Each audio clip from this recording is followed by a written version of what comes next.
Welcome to the Global Wellness HQ family of podcasts. We are your international headquarters for resources and ideas and insight in relation to the 9 elements of holistic wellness. Join us as we interview local and international wellness experts and learn how you can implement and improve one element or dimension of wellness at a time. Our experts will share their practical tips on wellness in one of these core areas: emotional, intellectual, occupational, physical, environmental, financial, spiritual, social, or habitual. We created our family of podcasts as a resource for anyone who is looking to integrate the 9 elements of holistic wellness into their daily lives. Welcome to the show. Welcome back. Today on the Global Wellness HQ podcast, I'm going to do something a little bit different, and you'll see this for the rest of the week.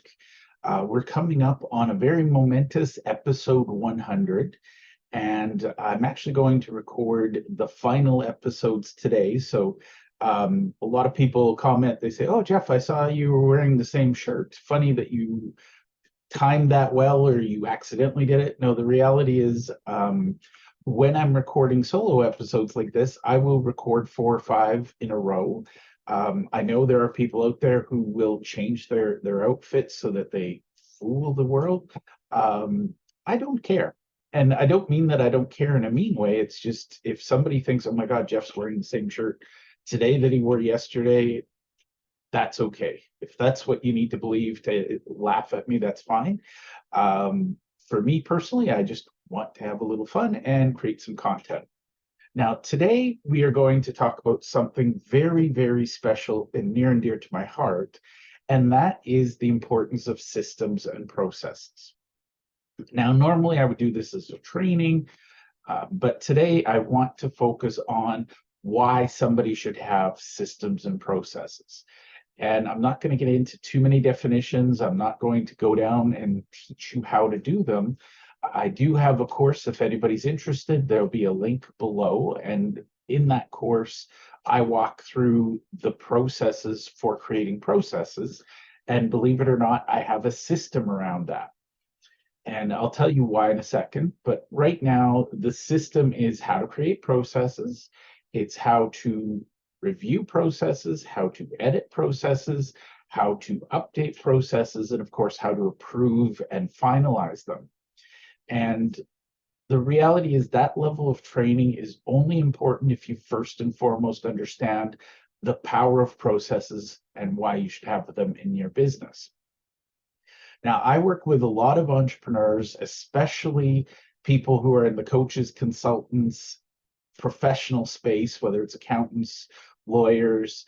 And the reality is a lot of them, they look at systems and processes and say, "I wish I could have that," or "if only I could have that."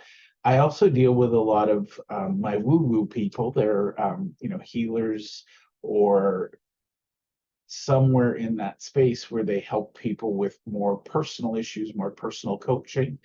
And they shy from processes thinking, "Oh my God, that's too restrictive. I don't want them." So if I can give you one little tiny thing in today's video, that will be the importance of processes. So I have a bit of a framework I'm going to cover, but I will go on tangents. So full disclosure, this is a bit of a tangent. Yesterday, I talked about the importance of training, and that is by far, in hindsight, one of my favorite things. I'm not kidding. When I first started way back when in the accounting industry, one of the first things I did was I took notes and I created training programs based on what I was learning, because one of the things I found was that training, even in an industry like accounting, it's more big picture or minutia. There's no connecting the dots, things like that. And so I've always spent my life, whenever I've stepped into a role, I created my own systems and processes and training. And it's a funny thing because I never saw the value in it. I never thought to share it until when I finally started sharing it, people were like, "Oh my God, where's that been? How have I gotten this far in life without it?" So systems and processes in business, I have systems and processes in my life. Other people call them habits. You can call them whatever you want. But the reality is, no matter what you do, no matter what business you're in, if you don't have systems and processes, you are going to struggle. And I don't mean that in a mean way. I'm just saying the processes are the easiest path to doing things. And as long as you are focused on creating those paths and nurturing those paths and making sure your team members follow those paths, you can produce a consistent, reliable result.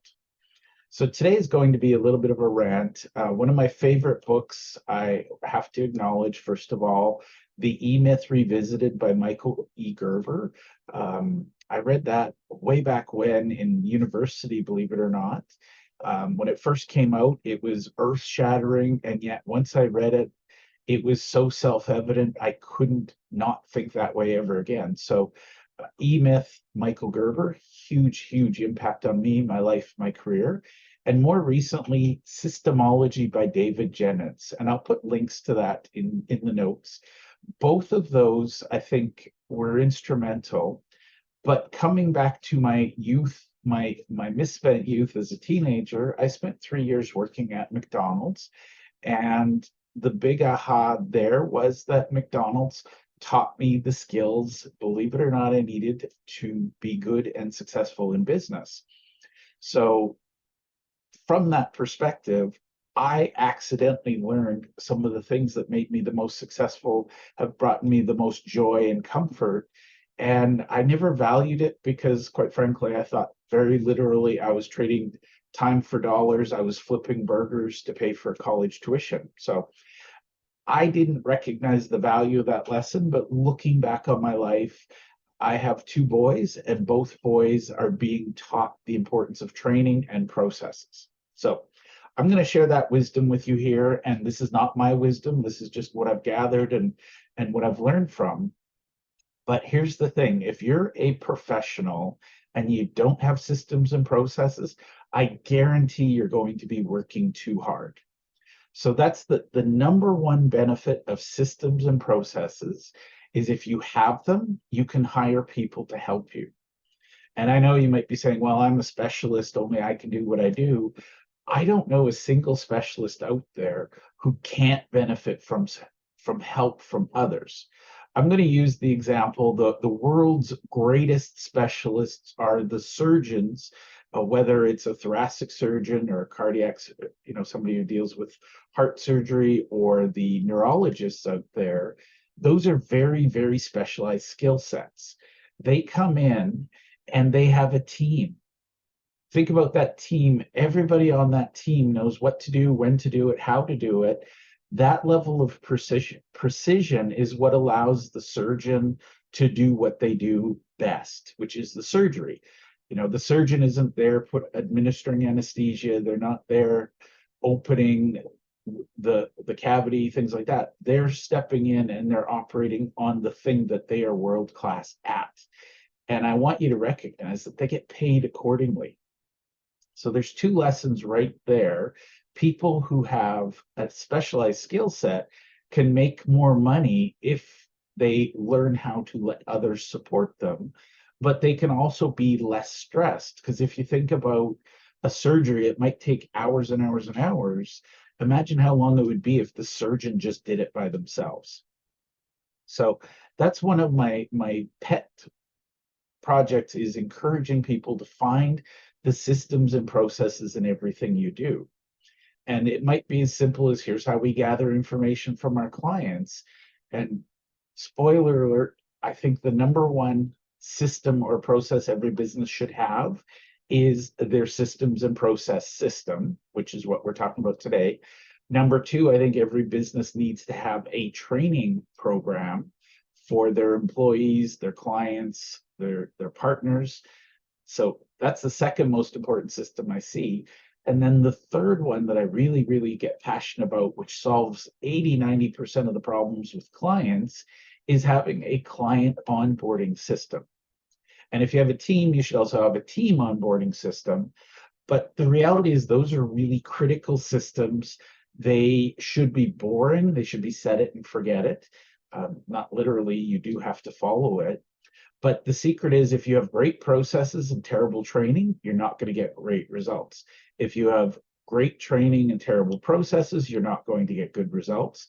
So if you have great training and great processes, you'll get great results. And that's the thing I want to stress to everybody who's watching this. If a fast food franchise global like McDonald's sees the power of systems and processes, we all should be looking at that and saying, what can we learn from that? Now, full disclosure, last time I saw the McDonald's policy and procedure manual, I can't even remember the acronym they had for it. I think it was just policy and procedure manual. It was about that thick, 3 inches of fine print. Me at my age, I don't think I'd even want to try to read the thing. But basically, they have a procedure for everything. So if it can be done, if it can be repeated, it goes into the book. And by the way, if it can't be repeated, the question is, why would we do it? So their goal is to turn every process into something that can be trained and repeated over and over. And that's when I see overworked professionals, that's one of the first things we look at is what are your systems and processes? Where are they lacking? So there's different methodologies out there. I really like the logic of systemology by David Jennings. Basically, has what he calls, I think it's the critical cash flow map. And basically, he maps out first the most critical processes to generating revenue. And I think that's where a lot of businesses suffer or struggle needlessly. The entrepreneurs work too much. The reality is, if you have a good process from stranger to paid client, and you can repeat that over and over, you can hire people and you can grow and scale.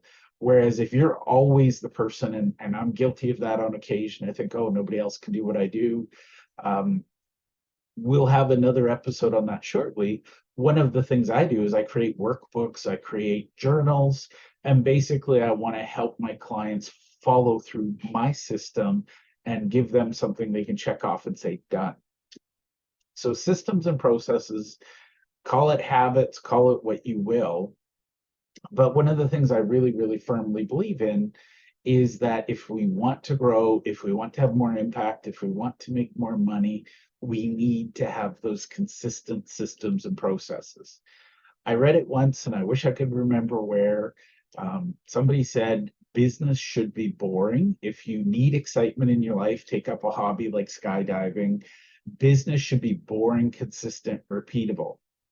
And I know I'm going to hear this. I'm going to get some pushback from professionals out there. They say, well, I can't systemize what I do. It's an art or it's a science. The reality is, again, if you're doing everything, you're not going to accomplish as much as you can or should. I know a tax professional who charges $800 an hour. It's not right. It's not fair if he was to spend 20 minutes collating and hole punching and putting together a file. So he created a process so that his team could put the file together so that when he sits down to do what he needs to do, everything is there and he's ready to start. So things like checklists, what do I need? What's missing? How can somebody follow up with a client? Think about all of the things that you spend time on in a day that maybe could be done by someone else and start creating processes. And one of the things I do, really simple, I use Zoom for video recording. But basically, if I have something that I'm really good at, but it's time consuming, I'll just sit down and when I'm doing it, I put my headset on, I talk my way through it. And when I'm done, I've got a training video so that the next time someone else can do it. So what I look at is if something's repetitive enough to take my time, I create a process and I find ways to allow someone else to help me. And sometimes it's even allowing myself to say, I really don't need to do that. Create a workbook and then somebody else can do it. And that's one of the things I do with my coaching is I create workbooks so that my clients have a system to follow.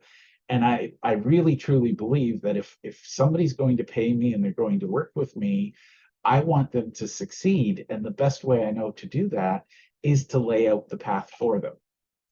Now, another reason you might want processes is if you have a lot of turnover in your business, it could be an indication that your team members are either not motivated or they're confused or they're frustrated. And the beautiful thing about processes is they tell you here's the starting line, here's what success looks like, here are the steps, and then here's the finish line. Here's when we get to stand up on the pedestal and get our ribbon or trophy or medal. So processes are not some rigid, constrictive thing. In a strange way, they actually, the more processes you have, the more consistently they're followed, the more freedom everyone in the business has.